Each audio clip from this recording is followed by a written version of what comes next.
அனைத்து ஆசிரியர் நண்பர்களுக்கும் இனிய மாலை வணக்கம். நம்மளுடைய செட் நெட் இங்கிலீஷ் சீரீஸ்ல இன்றைக்கு 29வது நாள்ல இருக்கிறோம். இன்னைக்கு நம்ம பார்க்க இருக்கிற டாபிக் பாருங்க, ரிசர்ச் மெத்தட்ஸ் இன் இங்கிலீஷ். அதாவது நம்ம நெட் சிலபஸ் அல்லது செட் சிலபஸ் எடுத்து பார்த்தீங்கன்னா 10வது unit research methods and materials in English அப்படிங்கிற ஒரு டாபிக் இருக்கலாம். இதைத்தான் நம்ம இன்னைக்கு ஸ்டார்ட் பண்ண போறோம். இது ரொம்ப ஒரு ஒரு மைனரான இம்பார்ட்டன்ஸ் கொடுக்கக்கூடிய ஒரு யூனிட்டாக இருந்துட்டு இருக்கு. ஸோ அதைத்தான் இன்னைக்கு நம்ம ஒரு மேஜர் டாபிக்கா எடுத்துக்குவோம், research methods and materials in English.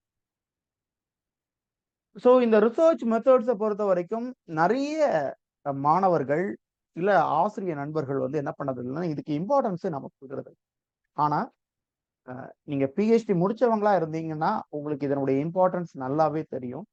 நீங்க வெறும் எம்ஏவா இருக்கிறீங்க, இல்ல எம்ஏ முடிச்சு பல வருஷம் ஆயிடுச்சு சார், நான் இப்போ வீட்டில் இருக்கிறேன், வீட்டில இருந்து ப்ரிப்பேர் பண்ணிட்டு இருக்கேன் செட்டினெட்டுக்கு அப்படின்னா, நீங்கள் இதனுடைய முக்கியத்துவத்தை தயவு செய்து புரிந்து கொள்ள வேண்டும். எது? இந்த ரிசர்ச் அப்படிங்கிற வார்த்தையினுடைய முக்கியத்துவத்தை புரிந்து கொள்ள வேண்டும். அதாவது இனி வரக்கூடிய காலகட்டங்களில் இப்ப நீங்க நெட் முடிக்கிறீங்க, செட் முடிக்கிறீங்க, பிஹெச்டியும் முடிக்கிறீங்க. பிஹெச்டிங்கிறத ரிசர்ச்னு நாம சொல்றோம், சரியா? ஆனா அதை தாண்டியும் நீங்க உங்களுடைய துறைகளில், அதாவது இங்கிலீஷ் ப்ரொஃபஸர் ஆயிட்டீங்க, assistant professor of English literature அப்படின்னு ஆயிட்டீங்க. அதோட நம்மளுடைய வேலை முடிஞ்சுதா, படிப்பு முடிஞ்சுதா அப்படின்னு கேட்டீங்கன்னா இல்லவே இல்லை. நீங்க ஒரு கல்லூரி ஆசிரியராக இருக்கும் பட்சத்தில், இப்போ பள்ளி ஆசிரியர்களாக நீங்க இருந்துட்டு இருப்பீங்க, உங்களுக்கு அந்த ஏஎல்எம் மெத்தட், ஏஎல்எம் பிளஸ் இதெல்லாம் இருக்குதான்னு தெரியல, நான் குத்து மதிப்புல சொல்றேன், சரிங்களா? இப்படி நிறைய ஒர்க்ஸ் உங்களுக்கு கொடுத்துருப்பாங்க, நீங்க இந்தந்த இதுல இதை முடிக்கணும், இந்த கோர்ஸஸை முடிக்கணும் அப்படின்ட்டு. அப்புறம் ட்ரைனிங் அனுப்பி விடுவாங்க. ஆனா நீங்க வந்து கல்லூரி ஆசிரியர் பணியில பொறுத்தவரையில பாத்தீங்கன்னா, நீங்க வந்து ரிசர்ச் தான் உங்களுடைய ப்ரொஃபைலை இன்க்ரீஸ் பண்ணிக்கிட்டே இருக்கும். ரிசர்ச்னு பொறுத்தவரையில நாங்க வந்து இங்கிலீஷ் லிட்டரேச்சர் படிச்சிருக்கோம் சார், எங்களுக்கு வந்து லேப்ல மாதிரி ஒரு பெரிய வெள்ளை கோட் எல்லாம் போட்டுட்டு நாங்க வந்து லேப்ல போய் நின்று ரிசர்ச் பண்ண முடியுமா அப்படின்னு கேட்டீங்கன்னா, நமக்கு அந்த மாதிரி ரிசர்ச் எல்லாம் கிடையாது. ரிசர்ச் அப்படிங்கிற ஒரு வார்த்தை சொன்னாலே நமக்கு அதுதான் தோணும். ஆனா நம்ம ரிசர்ச் கொஞ்சம் வித்தியாசமானது, ரொம்ப எளிமையானதும் கூட. நீங்க ஒரு இப்போ செட் முடிக்கிறீங்க, காலேஜ் டிஆர்பி எழுதுறீங்க, அசிஸ்டன்ட் ப்ரொஃபசர் 4000 வேக்கன்ட்ல 686 வேக்கன்ட் இங்கிலீஷ் கொடுத்துட்டாங்க. அதுல ஒரு ஆளா நீங்க செலக்ட் ஆயிட்டீங்க. நல்லது ஒரு அரசு கலை கல்லூரியில உங்களுக்கு போஸ்டிங் கிடைச்சிச்சு. அதோட நம்மளுடைய படிப்பு முடிஞ்சு போச்சுதான்னு கேட்டீங்கன்னா இல்லவே இல்லை, சரிங்களா? நம்ம படிக்க வேண்டியது நிறைய இருக்குது. நீங்க வந்து மாதத்திற்கு ஒரு முறை ரிசர்ச் பண்ற மாதிரியே இருக்கும். அதாவது கவர்மெண்டோடைய நாம்ஸ் படி நீங்க அடுத்த ப்ரமோஷன் வாங்கணும், அடுத்தது அசிஸ்டன்ட் ப்ரொஃபஸரா சேர்றீங்க, நீங்க அசோசியேட் ஆகணும், அதுக்கப்புறம் ப்ரொஃபஸர் ஆகணும். இதுல நிறைய கிரேட் இருக்கும், கிரேடு பே வாங்க வேண்டியது இருக்கும், இன்கிரிமெண்ட்ஸ் வாங்க வேண்டியது இருக்கும். இப்படி நிறைய ப்ரொசீஜர்ஸ் இருக்குது நீங்க கவர்மெண்ட்ல போஸ்டிங் ஆனப்போ. இல்ல நீங்க எய்டட்ல போஸ்டிங் ஆனாலும் இந்த ப்ரொசீஜர்ஸ் எல்லாம் இருக்கு. அதுக்கு உங்களுடைய வாழ்க்கையில கூட இருக்கக்கூடியது இந்த ரிசர்ச் தான். நீங்க இப்ப நெட்டோட போய் சேர்றீங்க, இல்ல செட்டோட போய் நீங்க உள்ள சேர்ந்துட்டீங்க, நீங்க கண்டிப்பா என்ன பண்ணணும்? பிஹெச்டி பண்ணணும். பிஹெச்டினா வேற ஒண்ணும் இல்ல, ரிசர்ச் தான். சார் நீங்க பிஹெச்டி முடிச்சிட்டீங்க, கேட்ஷிப் ஆகணும். வாங்கணும், நீங்க வேற வழி கிடையாது. இல்ல சார் எனக்கு கேட்ஷிப் பண்றதுக்கு விருப்பம் இல்லை, கவர்மெண்ட் உங்களை விடாது, நீங்க கெய்ட் பண்ணித்தான் ஆகணும். கேட்ஷிப் வாங்குறீங்க. அப்ப கேட்ஷிப் வாங்கியாச்சுனால என்ன அர்த்தம்? ரிசர்ச்சர். நீங்க வந்து ரிசர்ச் சூப்பர்வைசரா மாறிடுவீங்க. முதல்ல ரிசர்ச்சர் அஸ் அ வார்டு, ஒரு கைடு கீழே நீங்க இருக்கும்போது நீங்க ரிசர்ச்சரா இருப்பீங்க. நீங்க பிஹெச்டி முடிச்சு உங்களுக்கு வைவா எல்லாம் முடிச்ச அப்புறம் நீங்க கைடா மாறிடுவீங்க. உங்களுக்கு கீழே ஒரு 4 வார்டு இருப்பாங்க, நீங்க அவங்களுக்கு ரிசர்ச் பண்ணி கொடுக்கணும், நீங்க ரிசர்ச் சூப்பர்வைசரா மாறிடுவீங்க. ஸோ இனி உள்ள காலகட்டம் நம்ம பார்த்தது வெறும் பிஏ, வெறும் எம்ஏ தான் பார்த்தோம். அதுக்கப்புறம் ஒரு ரிசர்ச் அப்படிங்கிறது தான் வாழ்நாள் முழுவதும் நம்ம கூட இருக்க போகுது. நீங்க ஒரு 5 வருஷத்துல கைட் ஆயிட்டீங்க அப்படின்னா, உங்க போஸ்டிங் கிடைச்ச 5 வருஷத்துலன்னா, நீங்க வந்து உங்களுடைய இறுதி காலம் வரைக்கும் நீங்க கைடா தான் இருக்க போறீங்க. ஒருவேளை நான் கவர்மெண்ட் காலேஜ்ல போஸ்டிங் வாங்கி நான் வந்து ஜேடி, விசி அந்த மாதிரி போக போறேன், அப்படி அந்த மாதிரி உயர் பதவிகள் போயிட்டீங்கன்னா சந்தோஷம். மத்தபடி 99% மக்கள் நம்ம இதுல தான் இருக்க போறோம். இதுக்கெல்லாம் நம்ம ரெடி ஆயிக்க வேண்டியதுதான். ஓகேங்களா? பிராக்டிக்கலா செய்ய வேண்டிய விஷயங்கள் இது. மக்கப் பண்ணியோ அந்த மாதிரி பண்ண வேண்டிய விஷயம் இல்ல. ஸோ இன்றைய தின வகுப்பு வந்து நான் முழுக்க முழுக்க பிராக்டிக்கலா உங்களுக்கு ரிசர்ச் மெத்தட்ஸ் இன் இங்கிலீஷும் சொல்லி தர போறேன். முடிஞ்ச வரைக்கும் எனக்கு தெரிஞ்ச விஷயங்கள் எல்லாத்தையும் உங்களுக்கு கன்வே பண்றேன். ஸோ தியரிட்டிக்கலா நீங்க வந்து ஒண்ணு எழுதி எடுக்கிற மாதிரி பெருசா இருக்காது, சரிங்களா? இன்றைய வகுப்பு மட்டும். ஸோ ரிசர்ச்சுக்கும் நான் என்ன பண்ணியிருக்கேன் அப்படின்னா, ஐ பிளான் டு 3 கிளாஸ். ஒரு 3 கிளாஸ் இன்னைக்கு கொடுக்கலாம் அப்படின்னு பிளான் பண்ணி வச்சிருக்கிறேன். ஸோ இந்த வகுப்புக்குள்ள போயிடலாம் நாம.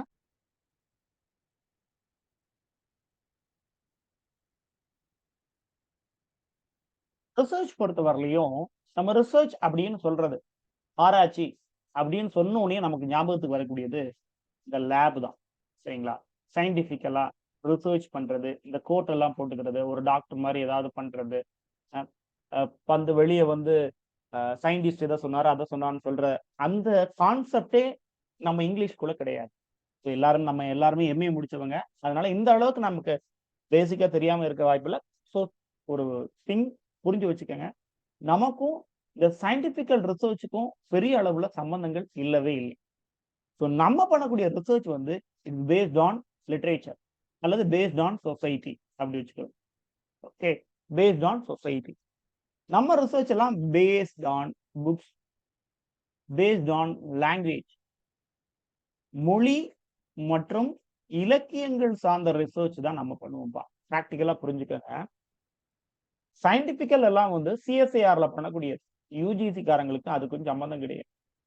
சரிங்களா? சிஎஸ்ஐஆர் பண்ணக்கூடியது. அதாவது நீங்க பிசிக்ஸ் எடுக்கிறீங்க, கெமிஸ்ட்ரி எடுத்திருக்காங்க, மேக்ஸ் எடுத்திருக்கிறாங்க, இந்த மாதிரி பட்டவங்க. மேக்ஸும் it's a pure science subject. நீங்க நினைக்கிற மாதிரி பிசிக்ஸ், மேக்ஸ் இல்லாம பிசிக்ஸ் கிடையாது, கெமிஸ்ட்ரி எதுவுமே கிடையாது. ஞாபகம் வச்சுக்கோங்க. ஓகேங்களா? ஞாபகம் வச்சுக்கோங்க. மேக்ஸ்ல ஒண்ணுமே இல்லைன்னு நினைக்கக்கூடியவங்களுக்கு மேக்ஸ் தான் எல்லாமே. உலகத்துல இருக்கக்கூடிய எல்லா அறிவியலுக்கும் பேஸ் பாத்தீங்கன்னா மேக்ஸா தான் இருக்கும். அது மேக்ஸ்காரங்களுக்கு நிறைய பேருக்கு தெரியாது. ஓகேங்களா? மேக்ஸ் இல்லாம பிசிக்ஸ், கெமிஸ்ட்ரி எதுவும் கிடையாது. ரைட். இங்க வந்துரும். நம்ம ரிசர்ச் பொறுத்தவரை, ஆராய்ச்சி அப்படிங்கறத பொறுத்தவரையும் நாம பார்க்கக்கூடிய இங்கிலீஷ் ரிசர்ச் அப்படிங்கிறது 2 விஷயங்களை சார்ந்திருக்கும். ஒன்னு லாங்குவேஜ், இன்னொன்னு லிட்ரேச்சர். மொழியை சார்ந்தும் அல்லது இலக்கியத்தை சார்ந்தும் தான் நம்மளுடைய ஆராய்ச்சி இருக்கும்.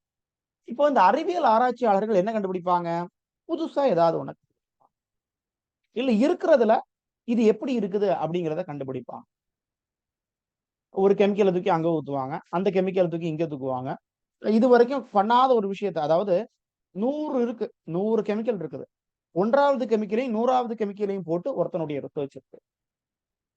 அவன் கண்டுபிடிச்ச அந்த கெமிக்கலையும் திரும்பியும் 1வது கெமிக்கலையும் போட்டு இன்னொரு ரிசர்ச் இருக்கு. சோ சயின்டிபிக்கல் ரிசர்ச் இப்படிதான் இருக்கும். பண்ணிக்கிட்டே இருப்பாங்க. பண்ண விஷயத்துக்கு மேலேயே நீங்க பண்ணிட்டு இருக்க முடியும். நம்மளுடைய லிட்ரரி ரிசர்ச்சும் அதே பேஸ்ல நம்ம பண்ண முடியும். எப்படி? பண்ண விஷயத்துக்கு மேலேயே ரிசர்ச் பண்ணிட்டு இருப்பாங்க. பாருங்க, ஒரு கைடு இருக்கிறாங்க அப்படின்னு வச்சுக்கோங்க. ஓகே, ஒரு கைடு. நான் பேசுறது இல்லாம ஒரு பிஹெச்டி பாயிண்ட் ஆஃப் வியூல பேசுறேன். ஏன்னா நீங்க அதை தான் ஃபேஸ் பண்ண போறீங்க. ஒரு கைடு இருக்கிறாங்க. அந்த கைடு வந்து ஒரு 100 பிஹெச்டி முடிச்சுட்டாங்க. அதாவது முடிச்சு கொடுத்துருக்காங்க. 100 பேருக்கு கைட் பண்ணிட்டாங்க. ஸோ பயங்கரமான ஸ்காலரா இருப்பாங்க அப்படின்னு நம்ம நினைச்சிட்டு இருப்போம். ஆனா 100ஐயும் பாத்தீங்க அப்படின்னா 50 ஒரே டாபிக்ல, 50ம் ஒரே டாபிக்ல இருக்கும்.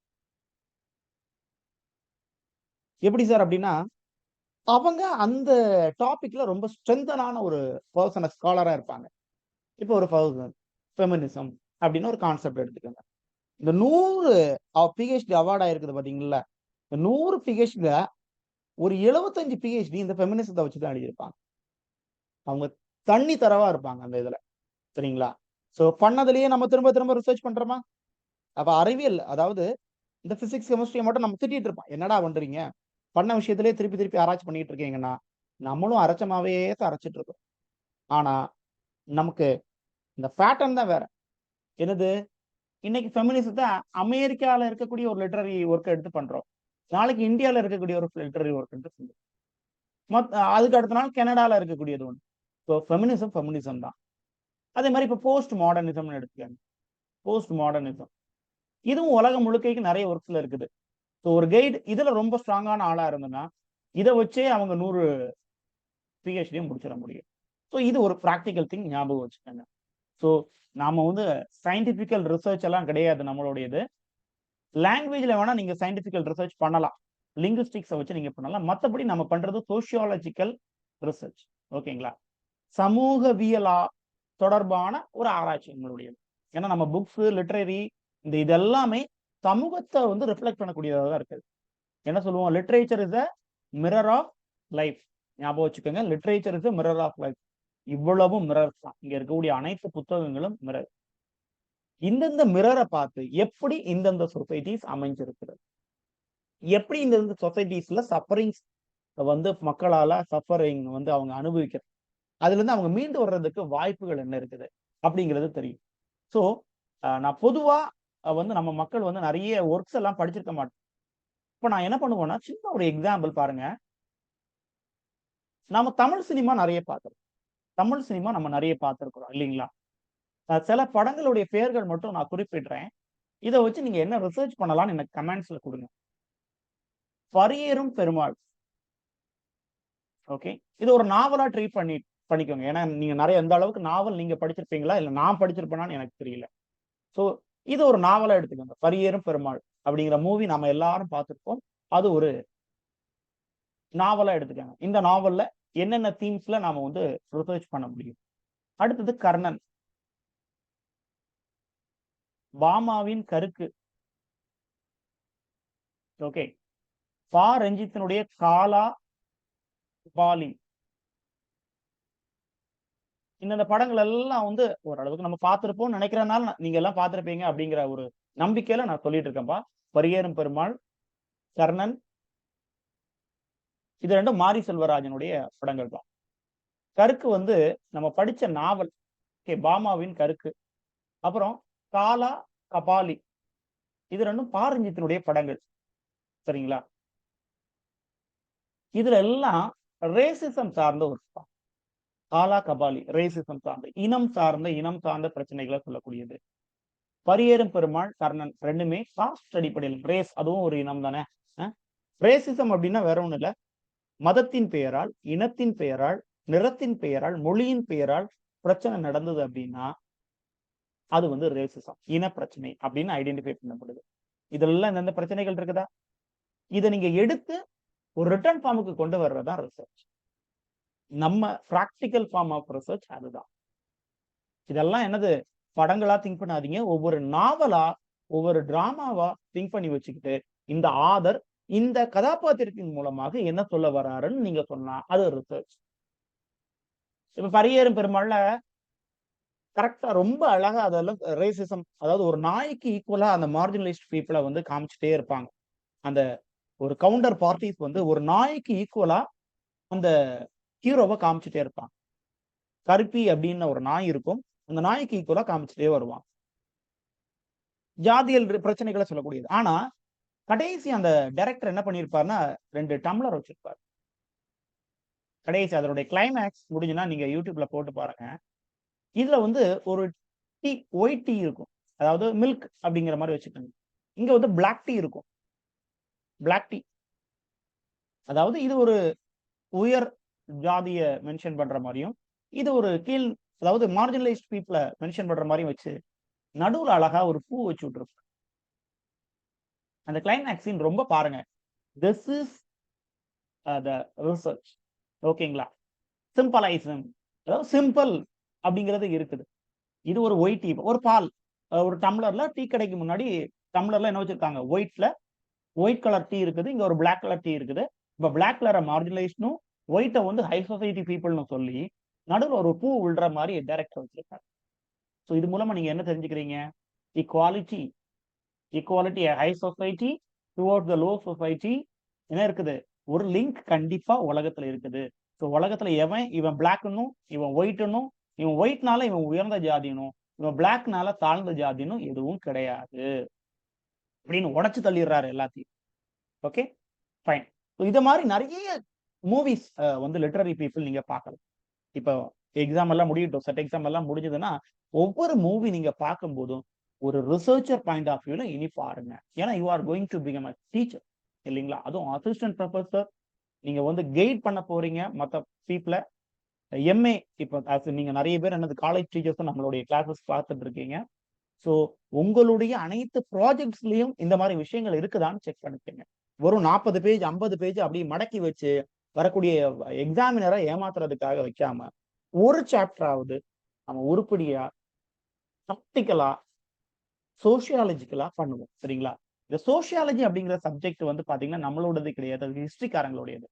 ஓகே, சமூகவியல் அப்படிங்கிறது நம்மளுடையது கிடையாது. சோசியாலஜி இது அவங்களுடையது. இந்த போஸ்ட் மாடர்னிசம், போஸ்ட் கொலோனியலிசம், இதுதான் சோசியாலஜி. ஓகேங்களா?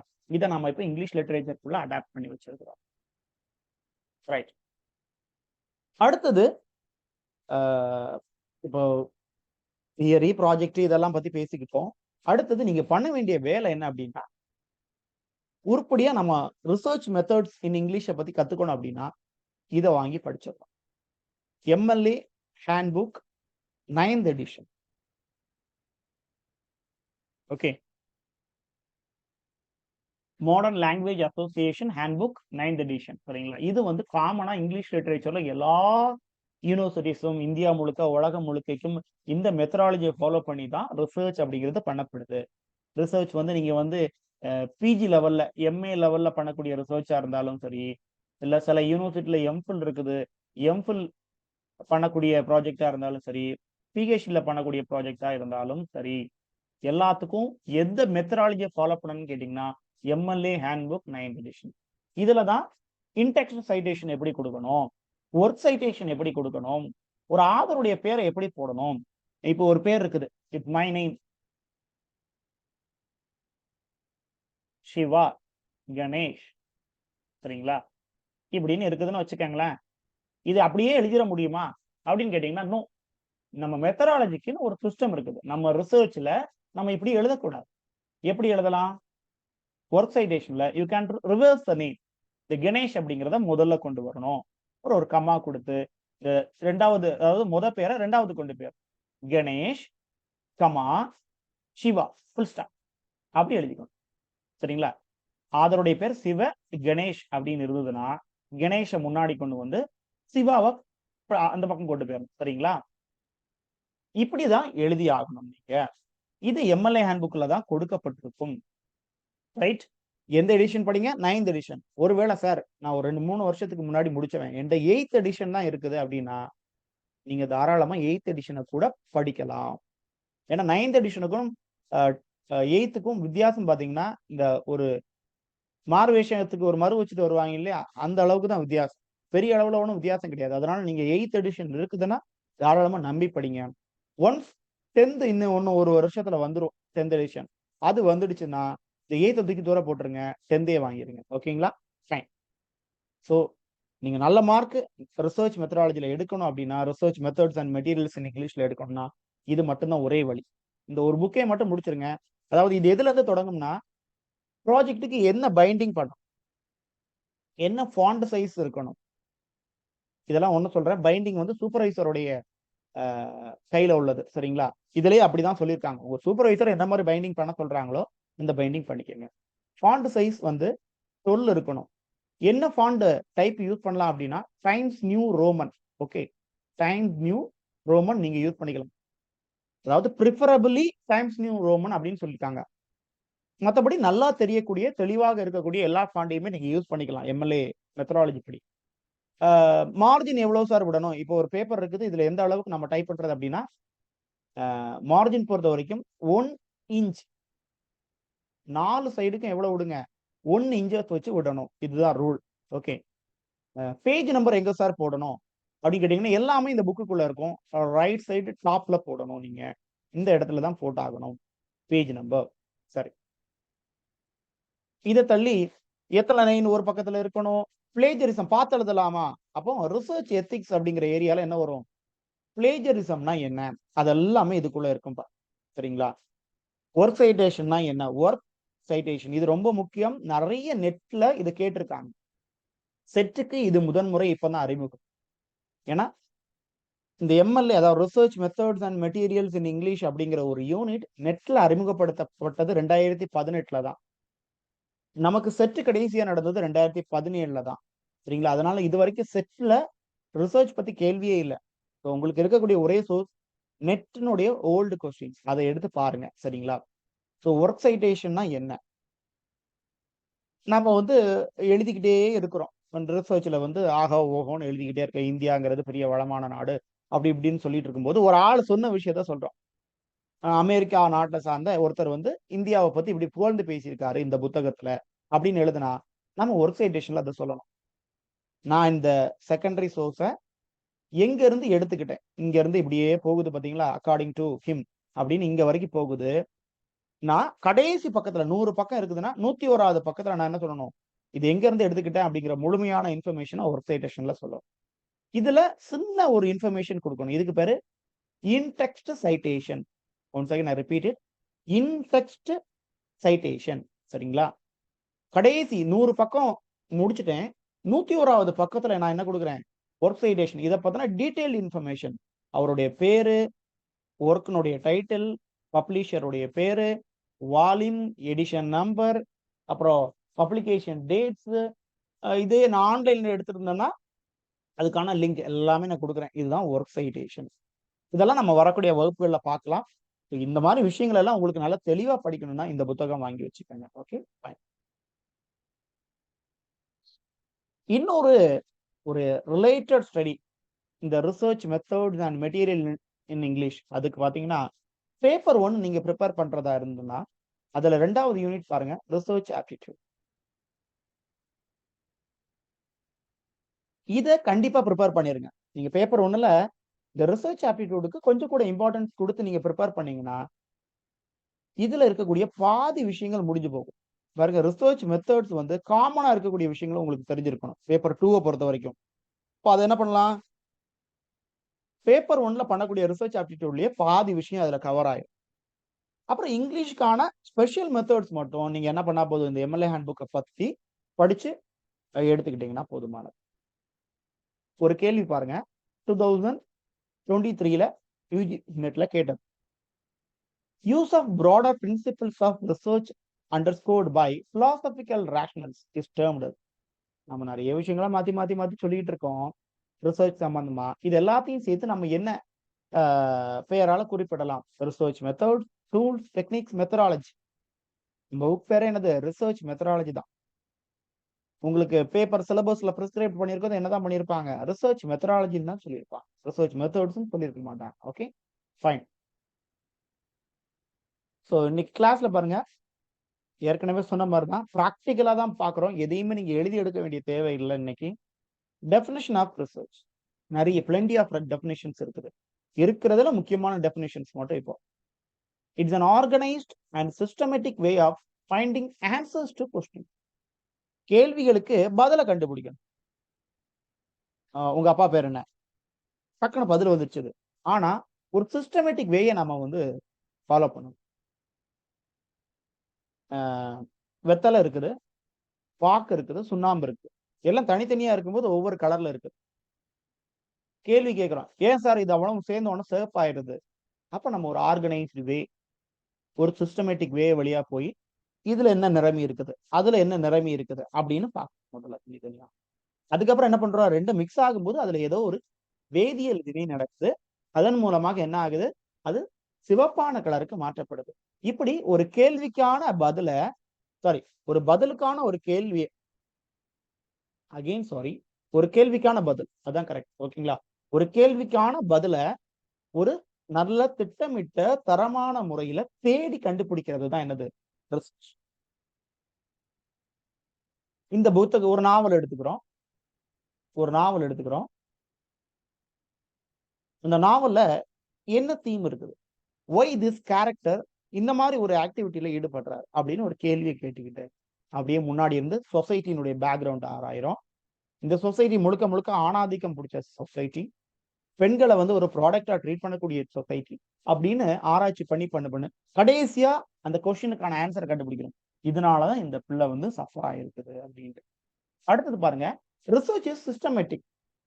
ஒரு ஒழுங்கான நடைமுறை இது ஆராய்ச்சி அப்படிங்கிறது. Because there is a definite set of procedures and steps. நம்ம பார்ப்போம் என்னென்ன ஸ்டெப்ஸ் இருக்குது ஒரு ரிசர்ச் பண்றதுக்கு, நம்ம ஃபாலோ பண்ண வேண்டியது என்னென்ன இருக்குதுங்கிறத நம்ம பார்ப்போம். There are certain things in the research process which are always done in order to get the most accurate result. ரிசல்ட்ங்கிறது ஒரு ப்ரெடிக்ஷனா இருந்துடக்கூடாது, ஒரு அசம்ஷனா இருந்துடக்கூடாது. அது அக்யூரேட் ரிசல்ட்டை தரக்கூடியதா இருக்கும். கோவிட் டைம்ல நம்ம இந்த ரிசர்ச் எல்லாம் பார்த்தோம். அசம்ஷனா நமக்கு கொடுத்திருந்தா என்னத்துக்கு ஆகுறது? ப்ரெடிக்ஷனா கொடுத்திருந்தா என்னத்துக்கு ஆகுறது? இப்போ வேக்சின் போட்டவங்க, கோவிஷீல்டு போட்டவங்க, ஓகேங்களா, 2 பேருக்கு நடையில இப்ப மீம்ஸ் யுத்தம் நடந்துட்டு இருக்குது. உங்களுக்கு தெரியும் நினைக்கிறேன். கோவிஷீல்டு போட்டவங்களுக்கு எல்லாம் என்னது, ரத்த அடைப்பு வருதுன்னு ஒரு புரளியை கிளப்பி விட்டாங்க.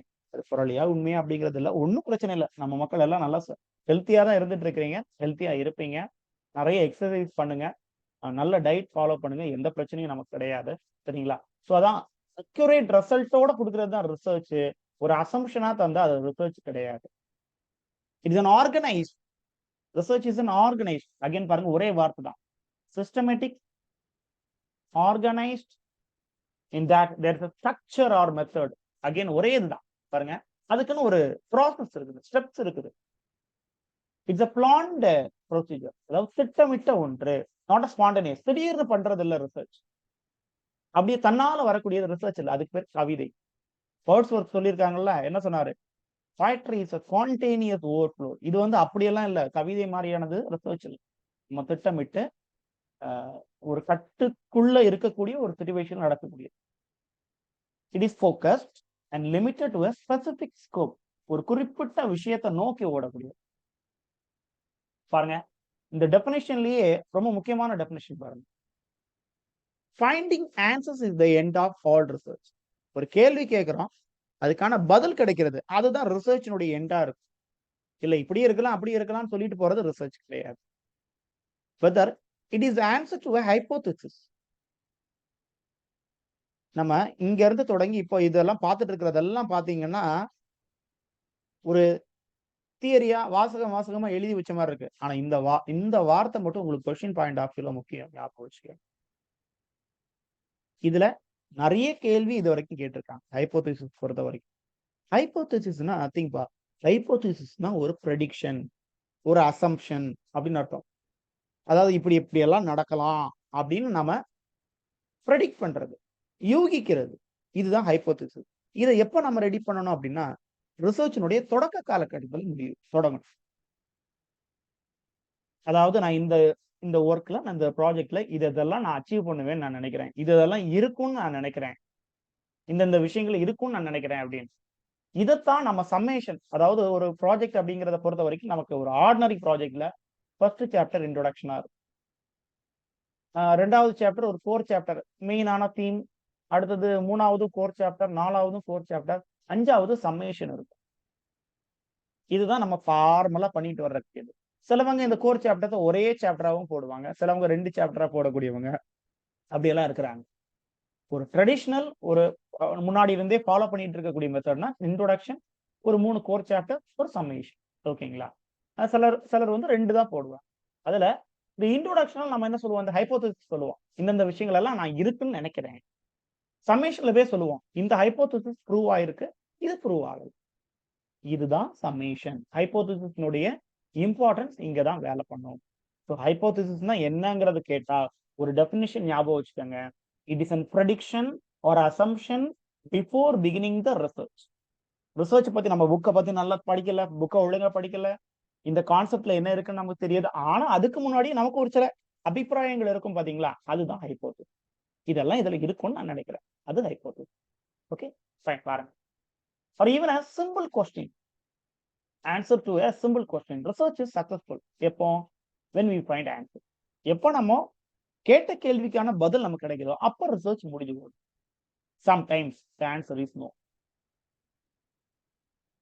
சில டைம்ல ஆன்சர் கிடைக்காமையும் போகலாம். questions again important. It's central to research. Questions are central to research. If there is no question, there is no answer. நம்ம குழந்தைங்க கேட்டுக்கிட்டே இருக்கு, இன்னைக்கு ஏன் திங்கக்கிழமைன்னு பேர் வச்சிருக்காங்க இந்த நாளுக்கு, நாளைக்கு ஏன் செவ்வாய்க்கிழமைன்னு எவன் பேர் வச்சது, நிலாக்கு எவன் நிலான்னு பேர் வச்சது அப்படின்னு கேட்டுக்கிட்டே இருக்கும். நம்ம தேடிக்கிட்டே இருப்போம். லாங்குவேஜ்ல ரிசர்ச் அது. சரிங்களா? Research is focused on relevant, useful, important question. Without questions research has no focus, no purpose. ஓகேங்களா? அப்போ கொஸ்டின் தான், கேள்விதான் பதிலை உண்டாகும். அந்த பதிலை தேடி ஓடக்கூடிய ஓட்டம் தான் ரிசர்ச். ஓகேங்களா? ஃபைன். இது ரொம்ப ஒரு கீழ் மட்டத்துல நான் ஒரு ரிசர்ச் ரெடி பண்ணி வச்சுப்பேன், சும்மா எல்லாருக்கும் புரியறதுக்காக. பாருங்க, இங்க ஆட்டா இருக்குது, அதாவது கோதுமை இருக்குது, கோதுமை மாவு இருக்குது, அதுல இருந்து நம்ம சப்பாத்தி பண்றோம். இங்க மைதா மாவு இருக்குது, மைதால இருந்து என்ன பண்ணுவோம், பரோட்டா பண்றோம். சரிங்களா? சோ ஆட்டா நல்லது, மைதா கெட்டது அப்படின்னு நம்ம உலகத்துல எல்லாரும் சொல்லிட்டு இருக்கா. நம்மள அதாவது சப்பாத்தி எல்லாரும் உடம்பு சரியில்லாதவங்க, சுகர்காரங்க எல்லாம் என்ன சொல்லுவாங்க, 2 சப்பாத்தியை சாப்பிடுவோம்ப்பா, மைதா இல்ல, மைதா மாவு பரோட்டா எல்லாம் எனக்கு செமிக்காது, அப்படிங்கிற மாதிரி நம்ம ஊர்லயே சொல்லி நம்ம கேட்டிருக்கோம். நம்ம ஊர்ல பரோட்டா கடைகள் தான் நிறைய அதிகம், பிள்ளைங்க நிறைய விரும்பி இதை தான் சாப்பிடுவாங்க. ஆனா நம்ம வீட்டுல உள்ளவங்க இல்ல ரொம்ப ஹைஜீனிக்கா இருக்கக்கூடியவங்க, டயட் ஃபாலோ பண்ணக்கூடியவங்க என்ன சொல்லுவாங்க, மைதா வேண்டாம் அப்படின்னு சொல்லுவாங்க. பரோட்டா சாப்பிடாதீங்க, அதுக்கு மேல என்ன சாப்பிடுங்க, கோதுமை சாப்பிடுங்க அப்படின்னுவாங்க. ஸோ இதுல ஒரு ரிசர்ச் பண்ணுங்க, எது நல்லது. அதாவது இது என்னுடைய கருத்துல, இது பலரால மீடியா எல்லாத்தினாலையும் மக்கள்கிட்ட பேசிட்டே இருக்கிறாங்க. இன்னும் மைதா சாப்பிடலாமா, பரோட்டா சாப்பிடக்கூடாது அப்படின்னு சொல்லக்கூடிய டாக்டர்ஸே இருக்கிறாங்க. ஓகேங்களா? ஆனா ஒரு இப்படி ஒரு கேள்வி நான் உங்கள்ட்ட கொடுத்துட்டேன். நீங்க கண்டுபிடிங்க. இந்த மைதா எதுல இருந்து உருவாக்கப்படுது அப்படிங்கிறத ஜஸ்ட் கூகுள் பண்ணி பாருங்க. இந்த ரிசர்ச்னுடைய ஃபைண்டிங், இது எவனோ செஞ்ச ரிசர்ச். ஆட்டா நல்லது, மைதா கெட்டது. இத ரிசர்ச்ச ரிசர்ச் திரும்பியும் பண்ணணுமா, திரும்பியும் ரிசர்ச் பண்ணணுமா அப்படிங்கிறது உங்களுக்கு தெளிவாகும். இந்த மைதா எதுல இருந்து வருது? ஆட்டா நமக்கு தெரியும். இந்த கோதுமை மாவு, அதாவது நம்ம நெல் மாதிரி அவங்களுக்கு கோதுமை மணி விளையுது. அதுல அரைச்சு என்ன பண்றாங்க, இந்த கோதுமையை எடுக்குறாங்க. அது மூலமா வருது. மைதா எதுல இருந்தப்பா எடுக்குறாங்க? இதுதான் ரிசர்ச். கேள்விய நான் இங்க கேட்டுட்டேன். ரிசர்ச் பண்ணுங்க. எனக்கு பதில் கொடுங்க. கூடவே இந்த சூஜி, ஓகேங்களா? சூஜி, ரவை. உப்புமா பண்றதுக்கு யூஸ் பண்ணுவோம் பார்த்தீங்களா? ரவை. இதுவும் நெறைய பேருக்கு பிடிக்காது. "இது ஏன் சாப்பிடுறீங்க? இதுல என்ன சத்து இருக்கு?" அப்படின்னு கேட்பான். ஸோ நான் சொன்ன அந்த ஆட்டா, மைதா, ரவை, ஓகேங்களா? சூஜி 3க்குமே ஒரு கனெக்ஷன் இருக்குது. நீங்க ரிசர்ச் பண்ணி இத கண்டுபிடிங்க. ரிசர்ச்சுக்குலாம் 2 நிமிஷம் ஆகப் போகுது. சரிங்களா? கண்டுபிடிச்சுட்டு, இது கெட்டதுன்னா, இது எந்த வகையில நல்லது? இது நல்லதுன்னா, ரவை எந்த வகையில கெட்டது? அப்படிங்கிறத சொல்லுங்க. சரி. இப்போ நம்ம சப்ஜெக்ட்டுக்குள்ள வந்துருவோம். ஸோ இன்னைக்கு ரொம்ப டைம் எடுத்துட்டேன் அப்படின்னு நான் நினைக்கிறேன். முடிஞ்ச வரைக்கும் நான் இத சீக்கிரமா முடிக்கிறதுக்கு இன்னைக்கு பார்த்துடுறேன். ஸ்டெப்ஸ் பாருங்க. Conducting research in English. இது இங்கிலீஷ்க்கு மட்டும் இல்ல. மேக்ஸிமம் எல்லா ஒர்க்ஸுக்கும், எல்லா சப்ஜெக்ட்டுக்கும், தமிழுக்கு, ஹிஸ்டரிக்கு எல்லாத்துக்குமே இதான் ஸ்டெப்ஸா இருக்குது. ஓகேங்களா? பாருங்க. Identification of a research problem. ஒரு பிரச்சனைய ஐடென்டிஃபை பண்றது. அப்புறம் லிட்டரேச்சர் ரிவ்யூ பண்றது. லிட்டரேச்சர் ரிவ்யூ அப்படின்னா நத்திங் பட் நீங்க ஒரு ஃபார் எக்ஸாம்பிள் நீங்க ஒரு புக் எடுத்திருக்கீங்க. ஒரு புக் எடுத்து அதுல ஒரு தீம் எடுக்குறீங்க. என்ன சொல்றது? Post colonial elements in things fall apart. Things fall apart. Chinua அச்சீவ்மென்ட்டோட திங்ஸ் ஃபால் அபார்ட் எல்லாரும் படிச்சிருப்போம்னு நினைக்கிறேன். அதுல வந்து கொலோனியல் ப்ராப்ளம் இருக்கு. அப்போ இந்த லிட்டரேச்சர் ரிவ்யூ அப்படிங்கிறது இதுக்கு முன்னாடி இந்த ஒர்க்ல யாரெல்லாம் ரிசர்ச் பண்ணியிருக்காங்க அப்படிங்கிறத கண்டுபிடிக்குது. அவன் என்ன சொல்லியிருக்கான்? லிட்டரேச்சர் ரிவ்யூல இதுக்கு முன்னாடி திங்ஸ் ஃபால் அபார்ட்ல யாரெல்லாம் ப்ராஜெக்ட் பண்ணியிருக்காங்க, யாரெல்லாம் லிட்டரேச்சர்ல வந்து ஆர்டிகிள் போட்டிருக்காங்க அப்படிங்கிறத கண்டுபிடிச்சு ஒரு லிட்டரேச்சர் கேப்ப நம்ம வந்து உருவாக்கணும். அதாவது நான் பண்ணக்கூடிய டாபிக் இதுக்கு முன்னாடி பெரிய அளவுல பண்ணப்படல. அதனால தான் நான் இத பண்றேன் அப்படிங்கிற ஒரு ஜஸ்டிஃபிகேஷனுக்கு கொண்டு வர்றது. சரிங்களா? அதான் லிட்டரேச்சர் ரிவ்யூ. அதாவது இதுவரைக்கும் பண்ண அதே ஒர்க்ல நாம எடுத்துக்கிட்ட செலக்டட் ஒர்க்ல இதுக்கு முன்னாடி யாரெல்லாம் என்னென்ன ரிசர்ச், என்னென்ன டாபிக்ஸ்ல பண்ணியிருக்காங்க அப்படின்னு கொண்டு வந்து அப்புறம் ஸ்பெசிஃபைங் த பர்ப்பஸ் ரிசர்ச். நான் ஏன் இந்த டாபிக்ல பண்றேன்னா, இதுக்கு முன்னாடி ஒரு பயலும் பண்ணல. ஆனா எல்லாவனும் நம்ம டாபிக்லயே பண்ணியிருப்பான். நாம இருந்தாலும் அதுல ஒரு ஸ்டெப்ஸ் அடிக்கிறோம். ஏன்? நமக்கு இதுதான் கிடைச்சது. அத வச்சு தான் பண்ண முடியும். அப்படிங்கிற வேண்டி பண்றோம். அப்புறம் டிட்டர்மைன் ஸ்பெசிபிக் ரிசர்ச் கொஸ்டின். ஒரு கேள்வி கேட்கிறோம். ஏன் இப்படி நடக்குது? அதுக்கு என்ன சொல்யூஷன்? அப்படி கேட்டுட்டு அந்த கேள்விக்கான விடையை நோக்கி ஓட ஆரம்பிக்கிறோம். கான்செப்சுவல் ஒரு ஃப்ரேம் ஒர்க் கொண்டு வர்றோம். மெத்தடாலஜி என்ன மெத்தட்ல நாம பண்ண போறோம்? டேட்டா இன்டர்பிரேஷன் பண்ண போறோமா? டேட்டா கலெக்ஷன் போட போறோமா? தியரிட்டிக்கலா பண்ண போறோமா? ஏன்னா இது இங்கிலீஷை பொறுத்தவரைக்கும் நமக்கு வந்து லாங்குவேஜ் பார்ட்ல மட்டும் தான் டேட்டா கலெக்ஷன் வரும். திருநெல்வேலி மாவட்டத்தில் உள்ள மாணவர்களுடைய ஆங்கில புலமை அப்படிங்கிற மாதிரி போட்டீங்கன்னா, ரூரல்ல இவன் எப்படி பேசுறான், அப்புறம் நமக்கு வந்து ஒரு செக் பாக்ஸ் மாதிரிலாம் நமக்கு கொடுத்து நம்ம வந்து கலெக்ட் பண்ணி கொடுக்குற மாதிரி இருக்கும். அப்புறம் டேட்டா கலெக்ஷன். இதுக்கான சோர்சஸ் எங்க இருந்தெல்லாம் கிடைக்குது. பிரைமரி சோர்ஸ் எடுக்கிறீங்க, செகண்டரி சோர்ஸ் எடுக்கிறீங்க. அப்புறம் analysing the interpreting the data. கிடைச்ச டேட்டாவை எது வேணும், எது வேண்டாம், இது ஏன் இப்படி சொல்லப்பட்டிருக்குது அப்படின்னு டேட்டாவை நம்ம இன்டர்பிரட் பண்றோம். அப்புறம் evaluating the research. Finally, communicating the research findings. நாம என்னென்ன கண்டுபிடிச்சிருக்கோம் அத சொல்றது. அண்ட் இனி என்னென்னலாம் பண்ணலாம், நான் பண்ணாம விட்டது என்னென்ன பண்ணலாம், ஃபர்தர் ஸ்டடீஸ்க்கு என்னெல்லாம் கொடுக்கலாம் அப்படின்னு ரெக்கமெண்ட் பண்றேன். அண்ட் இந்த ரிசர்ச் மூலமாவும் ரெக்கமெண்ட் பண்ணுவாங்க, ஞாபகம் வச்சுக்கோங்க. ஆனா எந்த சூப்பர்வைசரும் இதுதான் முடிவு அப்படின்னு ரிசர்ச்ல தெரிவிக்கிறது இல்லை. ஏன்னா அதை வந்து என்ன பண்ணிடுறாங்க அப்படின்னா சொசைட்டினுடைய பார்வைக்கு விட்டுறாங்க. இப்படியெல்லாம் சொசைட்டி இருக்குது அப்படிங்கிற அவேர்னஸ் கொடுப்பாங்க. மீதி உள்ளதை நீ பார்த்து நடந்துக்க அப்படின்னு விட்டுருவாங்க. ஹைப்போதசிஸ் ஏற்கனவே சொல்லிட்டேன், ஒரு வாட்டி தியரட்டிக்கலா பார்த்துருங்க. Specific testable prediction. நான் ஏற்கனவே 2 வாரம் சொல்லிட்டே இருந்தேன். ப்ரெடிக்ஷன் ஆர் அசம்ப்ஷன் சொல்லிட்டே இருந்தேன். ப்ரெடிக்ஷன்ஸ் எழுதி வச்சுக்கோங்க.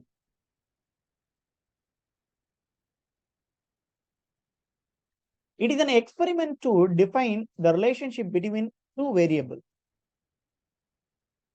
The purpose பாருங்க, find the answer to a question. எப்படி இருக்கலாம், என்னவா இருக்கலாம் அப்படிங்கிற கொஸ்டின்ஸ்க்கு ஆன்சர் கண்டுபிடிக்கிறது தான் ஹைப்போதசிஸ். இவன் இப்படி இருந்திருந்தா அப்படின்னு கேக்குது. தென் நீங்க ஸ்ட்ரெயிட்டாவே இங்க வந்துருங்க. ஹைப்போதசிஸ் அப்படிங்கிறது எப்படி இருக்கணும் அப்படின்னா, என்ன நீங்க எக்ஸ்பெக்ட் பண்றீங்களோ அதை தான் ஹைப்போதசிஸ் சொல்லணும். இப்படி எல்லாம் இருக்கலாம் அப்படின்னு நான் நினைக்கிறேன். Expect to happen. அது உண்மையா இருக்கணுங்கிற அவசியம் இல்லை. இந்த ஹைப்போதசிஸ் எல்லாமே உண்மையா இருக்கணுங்கிற அவசியம் கிடையாது, கட்டாயம் கிடையாது. அது பொய்யா கூட இருக்கலாம், தப்பா கூட இருக்கலாம். நம்ம என்ன பண்றோம், இப்போ ஒரு ஒர்க் எடுத்துக்கிறீங்க. என்ன ஒர்க் எடுத்துப்போம், இப்போ இவருடைய ஒரு படம் கூலி, ரஜினிகாந்தனுடைய ஒரு படம் வரப்போகுது. கூலி அப்படிங்கிற ஒரு படம் வரப்போகுது. இந்த கூலியில ரஜினிகாந்த் வந்து காலேஜ் ஸ்டூடெண்டா இருப்பாரு. You can expect. நீங்க இந்த புத்தகத்தை படிக்கவே இல்லை, இது ஒரு நாவலை நினைச்சு வச்சுக்கோங்க. இதை படிக்கிறதுக்கு முன்னாடியே நீங்க, அதாவது ரிசர்ச் தொடங்குறதுக்கு முன்னாடி ஹைப்போதசிஸ் நம்ம ரெடி பண்ணிடணும். சரிங்களா? இப்போ என்னது, ரஜினிகாந்த் காலேஜுக்கு போயிட்டு இருக்காரு, காலேஜ் ஸ்டூடெண்டா. இது நடக்கலாம், நடக்காமையும் இருக்கலாம். அதுதான் hypothesis. Clear and understandable. Hypothesis கிளியரா இருக்கும். அவர் காலேஜுக்கு போறாரு, காலேஜ்ல வந்து போலீஸ், அவர் ஒரு போலீஸ், ஆனா ஒரு மார்வேஷம் போட்டுட்டு போறாரு. இப்படிலாம் இருக்குதான்னு தெரியல, நான் சும்மா சொல்றேன். Testable and measurable and contain an independent and dependent variable. ஓகேங்களா?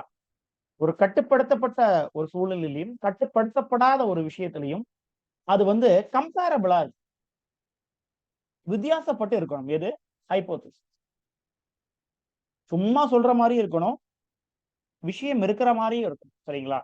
ஸோ நம்ம சொல்ற இன்னைக்கு பேசின எல்லாமே பிராக்டிக்கலா உள்ள விஷயங்கள்ப்பா. உங்களுக்கு புரியலைன்னா எந்த பார்ட் புரியலையோ அதை மட்டும், இப்போ ஹைப்போதசிஸ் புரியலையா அதை மட்டும் சொல்லுங்க. ஒரு சின்னதா ஒரு ஸ்லைடு நம்ம வந்து ஹைப்போதசிஸ் கொடுத்துருவோம். ஓகேங்களா? அப்புறம் பாருங்க அப்ஜெக்டிவ்ஸ். ஹைப்போதசிஸ் தொட்டது அப்ஜெக்டிவ். ஹைப்போதசிஸ் ப்ரெடிக்ஷன் அப்படின்னா அப்ஜெக்டிவ்ஸ் உண்மையிலே ப்ரெடிக்ஷபிளா இருக்கக்கூடாது. அதாவது அது முடிஞ்சிருக்கணும், அடைஞ்சிருக்கணும். Aim to achieve. இதுல நீங்க இருக்கிறது இல்லாம இருக்கிறது எல்லாத்தையும் சொல்லலாம். ஆனா அப்ஜெக்டிவ்ஸ்ல இருக்கிறத மட்டும்தான் நீங்க சொல்ல முடியும். எதை நீங்க அச்சீவ் பண்ண போறீங்களோ அதை மட்டும் தான் சொல்ல முடியும். இதுல வந்து நான் வந்து ரஜினிகாந்தை வந்து காலேஜ் ஸ்டூடெண்டா நான் ட்ரீட் பண்ண ஹைப்போதசிஸ்ல, இங்க ட்ரீட் பண்ண முடியாது. சரிங்களா? இங்க உண்மையை மட்டும் தான் நீங்க சொல்ல முடியும். ரஜினிகாந்த் வந்து ஒரு சோசியல் வெல்ஃபேருக்காக போராடிட்டு இருக்கக்கூடிய, ஈக்குவாலிட்டிக்காக போராடிட்டு இருக்கக்கூடிய ஒரு ஆளு. அதை அவர் அடையணும்னு விரும்புவார். அப்போ to achieve the equality in the society, இதுதான் அப்ஜெக்டிவ். இங்க மாதிரி ப்ரெடிக்ஷனோ அசம்ப்ஷனோ எங்க வைக்க முடியாது, அப்ஜெக்டிவ்ஸ்ல வைக்க முடியாது. பாருங்க, objective serve as a road map to the entire research. ஏன்னா இதை பிடிச்சிக்கிட்டு தான் நம்ம அப்படியே ரிசர்ச் இழுத்து கொண்டு போறோம். Guiding researchers in their data collection, analysis, interpretation. For example, ego criticism பண்றீங்க. நான் பண்ண ஒரு ரிசர்ச்சினுடைய ஒரு சாப்டர் நான் உங்களுக்கு சொல்றேன், ஈகோ கிரிட்டிக்கல் திங்கிங். என்னுடைய சாப்டர் பாத்தீங்கன்னா இந்தியன் ரைட்டிங். ஓகேங்களா? இந்தியன் ரைட்டிங்ல ஈகோ கிரிட்டிசிசத்துல நான் பண்ணிட்டு இருக்கிறேன். ஒரு வாட்டர் கிரைசிஸ் என்னுடைய ஒர்க்ல வந்தது, வாட்டர் கிரைசிஸ். அப்ப நான் என்னுடைய சாப்டருக்கு என்ன டைட்டில் கொடுத்தேன்னா, இந்தியன் வாட்டர் கிரைசிஸ்.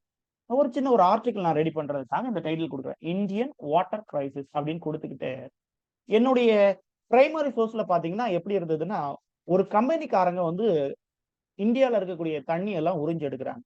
அப்ப இப்படி நிறைய ஒர்க்ஸ் இருக்குது. இப்படி உண்மையிலேயே இந்தியாவில் நிறைய விஷயங்கள் நடந்திருக்கு.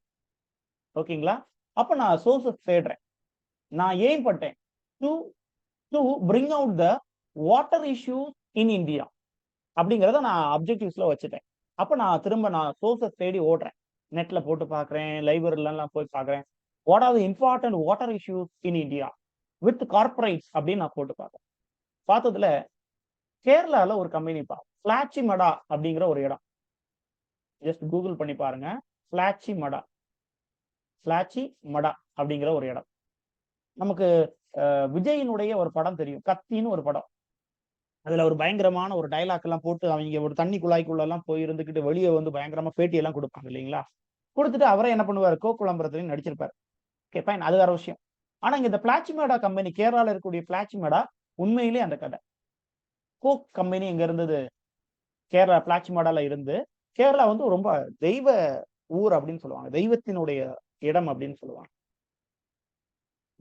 காட்ஸ் கண்ட்ரி அப்படி சொல்லுவாங்க. தென்னை அதிகமான ஈல்டு இருக்கக்கூடிய ஒரு இது. அங்க பாத்தீங்கன்னா ஒரு சுற்று வட்டாரத்துல ஒரு கிட்டத்தட்ட 150 கிராமங்கள்ல வந்து தண்ணீர் வச்சு போச்சு கிணத்துல. காரணம் இந்த கோக் கம்பெனி. அங்க வந்து இப்போ இருக்கக்கூடிய வந்து கம்யூனிஸ்ட் அரசாங்கம் இருக்குது. அங்க எப்பவுமே மக்கள் வந்து பாத்தீங்கன்னா ஒரு நாகரிகமான அரசியல் பண்ணிட்டு இருப்பாங்க. கேரளாவுடைய அரசியல் நம்மள மாதிரி இல்லை. இங்க என்ன பண்றாங்க அப்படின்னா, அனைத்து கட்சிகளும் சேர்ந்து ஃபைட் பண்றாங்க இந்த பிளாச்சிமேடா கம்பெனிக்கு எதிராக. பிளாச்சிமேடால இருந்த கோக் கம்பெனிக்கு எதிராக. கார்பரேட்ஸ் என்ன பண்றாங்க, கோர்ட்டுக்கு போறாங்க, பயங்கர பிரச்சனைகள் நடக்குது, ஆளுங்கட்சிக்கு பயங்கர பிரஷர், இப்படி எல்லாம் இருந்து இருந்து இந்த இயர் ஐ திங்க் 2004 அந்த மாதிரி இருக்கலாம்னு நினைக்கிறேன். they got permission to close the company. Government has got the permission to close the company. ஓகேங்களா? அந்த கம்பெனி, கோக் கம்பெனி மூடப்படுது. ரொம்ப வருஷமா ரன் ஆயிட்டு இருந்த கம்பெனி மூடப்பட்டு திரும்பியும் இந்த பக்கத்துக்கு கிராமங்களுக்கு எல்லாம் விவசாயம் திரும்பியும் செழிக்குது. இதை நான் என்ன பண்றேன், ஒரு சோர்ஸா டேட்டா கலெக்ட் பண்ணி அதை அனலிசிஸ் பண்ணி இன்டர்பிரட் பண்றேன். என்னுடைய நாவல் கூட நான் இன்டர்பிரட் பண்ணி இதே மாதிரி ஒரு சம்பவத்தை தான் இங்க எனக்கு ரீக்ரியேட் பண்ணிருக்காரு. ஸோ இந்தியாவுடைய வாட்டர் கிரைசிஸ்ல இந்த கார்பரேட் கம்பெனிஸ்னுடைய அடி, இந்த கார்பரேட் கம்பெனிஸ் பண்ணக்கூடிய பிரச்சனைகள் வந்து ரொம்ப முக்கியமானது அப்படின்னு நான் வந்து என்ன பண்றேன், ஒரு சஜஷன் கொடுக்குறேன். ஓகேங்களா? என்னுடைய ஆப்ஜெக்டிவ்ஸ். ஸோ இப்படிதான் நீங்க ஆப்ஜெக்டிவ்ஸ் எழுதணும். To find out the water crisis, to find out the women issues in the southern districts, to find out the racial discrimination in southern Tamil Nadu. இப்படிங்கிற மாதிரி நீங்க அப்ஜெக்டிவ்ஸ் கிரியேட் பண்ணணும் உங்களுடைய தீம்ஸை பொறுத்து. Okay fine. So to explain, அப்ஜெக்டிவ்ஸ்ங்கிறது to explain, to predict, to evaluate, to generate new knowledge. ஓகேங்களா? Fine. So I stop here. பாருங்க, கடைசியா 2 இன்ஃபர்மேஷன். பிரைமரி சோர்ஸ்னா என்ன, செகண்டரி சோர்ஸ்னா என்ன அப்படிங்கறத மட்டும் சொல்லிடுறேன். பிரைமரி சோர்ஸ்னா நீங்க ஒரு நாவலையோ ஒரு டிராமாவையோ உங்களுடைய ப்ராஜெக்ட் எடுத்திருப்பீங்க, அது பிரைமரி சோர்ஸ். இங்கிலீஷ் லிட்டரேச்சர்ல இருக்கக்கூடிய ரிசர்ச் பொறுத்த வரைக்கும் நீங்க எடுத்துக்கிட்ட அந்த நாவல், ஒரு ஒரு ஒரு இந்தியன் ஆதருடைய நாவலோ, ஒரு அமெரிக்கன் ஆதருடைய நாவலோ, ஒரு லாட்டின் அமெரிக்கன் ஆதருடைய நாவலையோ நீங்க எடுத்துக்கிட்டீங்க இல்லையா, அதுதான் பிரைமரி சோர்ஸ். இந்த சோர்ஸ்ல சொல்லப்பட்ட விஷயங்களை வச்சு நீங்க ப்ராஜெக்ட் பண்ண தொடங்குறீங்க. அதுக்கு நீங்க நிறைய சோர்சஸ் தேடுறீங்க, லைப்ரரியில போய் தேடுறீங்க. இப்ப ஃபார் எக்ஸாம்பிள் ஒரு நாவல் மட்டும் சொல்றேன், எக்ஸாம்பிளுக்கு சொல்றேன். இந்தியன் ரைட்டிங்லயே ஒன்று சொல்லுவோமே, ஒரு டிராமா சொல்றேன் பாருங்க, துக்ளக். கிரீஷ் கர்னாடுடைய துக்ளக் எடுத்து நீங்க ப்ராஜெக்ட் பண்றீங்க அப்படின்னா, துக்ளக்ல நிறைய அரசியல் பிரச்சனைகள் வரும், ஹிஸ்டரிஸ் வரும். அப்ப ஹிஸ்டரி சார்ந்த ஒரு புக் எடுக்கிறீங்க. டெல்லி சுல்தான் அப்படின்னு ஒரு புக் எடுக்கிறீங்க அப்படின்னா, இந்த டெல்லி சுல்தான்ல இருந்து ஒரு 2 வரி நீங்க உங்களுடைய ப்ராஜெக்டுக்குள்ள எடுத்து எழுதுறீங்க.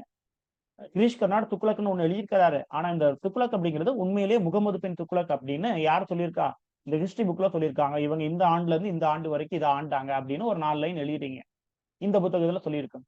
இந்த புத்தகம் தான் செகண்டரி சோர்ஸ். சரிங்களா? பிரைமரி சோர்சஸ் அப்படிங்கிறது இண்டிபெண்டா இருக்கக்கூடிய நிறைய ஒரு பிரைமரி சோர்ஸ் இன்னொருத்தங்களுக்கு செகண்டரி சோர்ஸா கூட அமையலாம். சரிங்களா? இதை தள்ளி இந்த துக்ளக் ரிலேட்டடா நிறைய ஆர்டிகல் பப்ளிஷா இருக்கலாம். இந்த கிரீஷ் கர்னாடோடைய துக்ளக்லயே நிறைய திமேட்டிக்கல் ஸ்டடி பண்ணி ஆர்டிகல் பப்ளிஷ் பண்ணியிருப்பாங்க. அவங்களுடைய பாயிண்ட்டை கூட நீங்க உங்களுடைய ரிசர்ச்ல சேர்த்துக்கலாம். அதுவும் செகண்டரி சோர்ஸ் தான். ஓகேங்களா? So I stop here. நான் முடிச்சுக்கிறேன். ஏன்னா நிறைய ப்ரிப்பேர் பண்ணியிருந்தேன் ஸ்லைட்ல, எல்லாத்தையுமே உங்களுக்கு கொடுக்க முடியல, டைம் ரொம்ப லேட் ஆயிடுச்சு. So I stop here. So நம்ம நெக்ஸ்ட் கிளாஸ்ல பார்ட் 2 பார்த்துக்கலாம். Right, thank you.